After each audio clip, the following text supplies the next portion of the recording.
Bonjour et bienvenue à la découverte d'un autre trésor biblique pour aujourd'hui.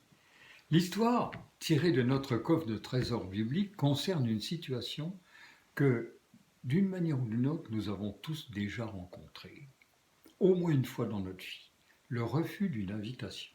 Oui, cela me rappelle qu'au mariage de notre fille, nous avions invité des amis et ils ont refusé à notre grande déception. Jésus aimait parler de son royaume en utilisant des images de la vie courante. À son époque, l'hospitalité était une vertu principale de son peuple. Être invité à un festin était assez courant et un grand honneur pour les invités. Alors on va lire cette histoire dans l'évangile de Luc au chapitre 14 et je t'invite à le faire. Alors je commence. Un homme donna un grand repas et invita beaucoup de gens. À l'heure du repas, il envoya son serviteur dire aux invités « Venez, car tout est prêt ». Mais tous, unanimement, se mirent à s'excuser. Le premier lui dit « J'ai acheté un champ et je suis contraint d'aller le voir. Tiens-moi, je te prie, pour excuser. » Un autre lui dit « J'ai acheté 5 paires de bœufs et je vais les essayer. Tiens-moi, je te prie, pour excuser. » Un autre dit « Je viens de me marier et c'est pourquoi je ne peux venir. » Eh bien, les voilà tous qui refusent de se rendre à l'invitation que leur fait cet homme généreux, sous prétexte qu'ils n'ont pas le temps. Une expression très souvent entendue dans, Oui. notre société. Ils ont des affaires bien plus importantes à leurs yeux. Le soin de leurs biens, ou leurs affaires commerciales, ou enfin même leurs affaires sentimentales. Oui. Ainsi, refusons-nous parfois l'invitation de Dieu à jouir des biens qu'il nous accorde comme des bénédictions. La vie, la santé, les relations sociales, mais avant tout, la paix de notre cœur. Et le sentiment d'être aimé. Et le sentiment d'être aimé. C'est de grandes bénédictions. Oui.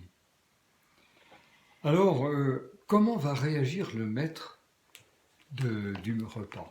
Je reprends la lecture. Le serviteur de retour rapporta ces choses à son maître.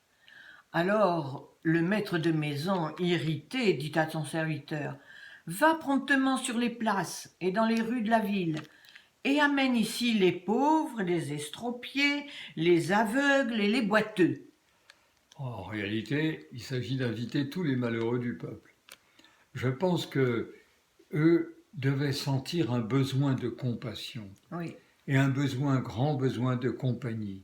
Souvent, c'est la solitude qui pèse sur eux.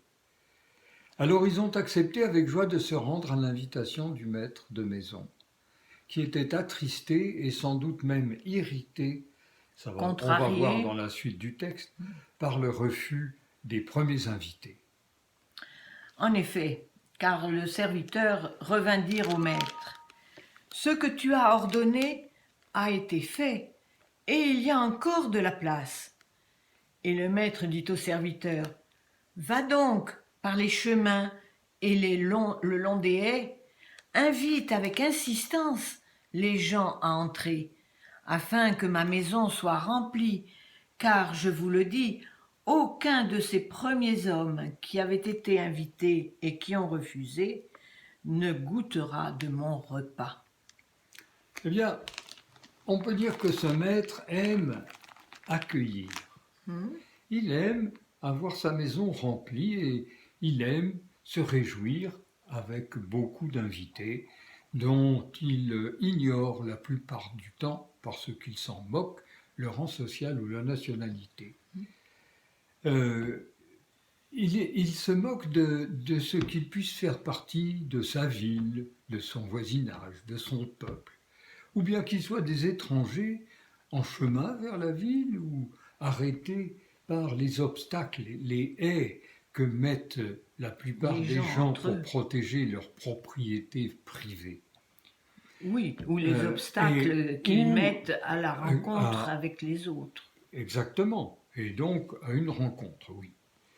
Alors, même si au début, ils ont été un peu réticents à venir et qu'il a fallu insister, à la fin, ils ont accepté et ils sont maintenant reconnaissants pour cette invitation. Ainsi, Jésus, par cette histoire, fait comprendre que l'Éternel Dieu invite chacun de nous à entrer dans sa maison parce qu'il veut remplir sa maison de tous ceux qui, quelles que soient leurs conditions, entendent son invitation et l'acceptent avec joie. Sa maison est grande et il y a de la place pour tous. Pourquoi refuser d'y festoyer avec lui et les autres invités? Nous vous laissons la question pour une réflexion et c'est fini pour aujourd'hui. Nous refermons donc notre coffre à histoire et amis qui nous écoutent, nous te disons à Au très bientôt, revoir, au revoir, à à une une prochaine prochaine fois. fois pour un nouveau trésor biblique.